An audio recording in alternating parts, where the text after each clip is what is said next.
So, for a child in any town, USA, who is not learning to read, it's very dependent upon zip code. So, just to be frank, there's an aspect of privilege now when it comes to the currency of reading.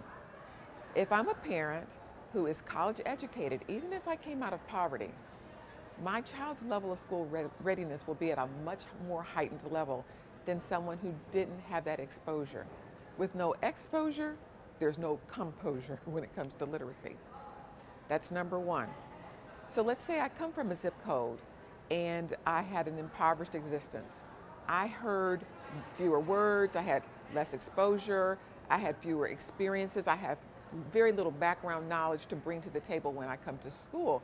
And as a result, when you engage me as a learner, I'm already 2 to 3 years behind when I get to kindergarten. Now, if I happen to come from a zip code of privilege, then I went to the museum, to the library, I traveled, I had these experiences. I heard the 30 million words, right, that I came to school with. So I have all this currency to work with. So effectively, the gap gets wider and wider and wider for the child of poverty if we don't close that opportunity gap for them. The thing is, it can be closed. We're working with schools that were improvement required schools. They've been struggling for years, and we're finding that they're coming out very quickly once the principal, the coaching is in place, and the teachers have the knowledge to start applying those practices, regardless of zip code. The other thing we find is that there are barriers to learning. There are social emotional challenges that the children face, especially if they're dyslexic and struggling. And this is what I find. Some adults want to make excuses for those things. And some adults are relentless and they say, I don't care what zip code you come from.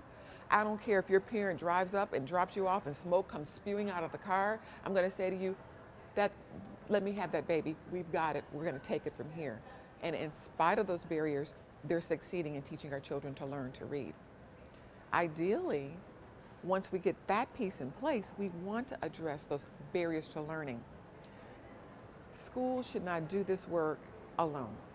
Strategic partners, collective impact models, we need to align all of our resources, the cities those who manage cities, those who provide those social emotional supports, counselors, all of those people need to wrap around.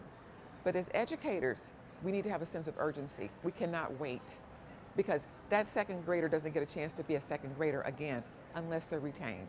That first grader doesn't get a second chance. What I learned as a leader was the number one indicator of dropout in elementary schools was first grade retention.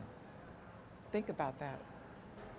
What is that child typically trying to learn to do in first grade?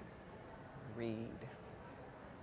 And when we fail them, they are punished for our failure. We can do better. We are doing better. And I have evidence of that success. We had a group fly in from another state to walk a school that was an improvement required school. You should see those children. They're little linguists. And these are children who are English language learners. They have access to academic vocabulary. They know how to read at and above grade level. And in addition, they can honor the language that they were loved in. If they're African American, they can honor the dialect that they were loved in. But by golly, they can code switch. They have both forms of currency. And as, a person from inner city Detroit, oh, you better believe I can code switch. So when I go back to Detroit, if I need to do that, I've got that currency, but I have academic English as well.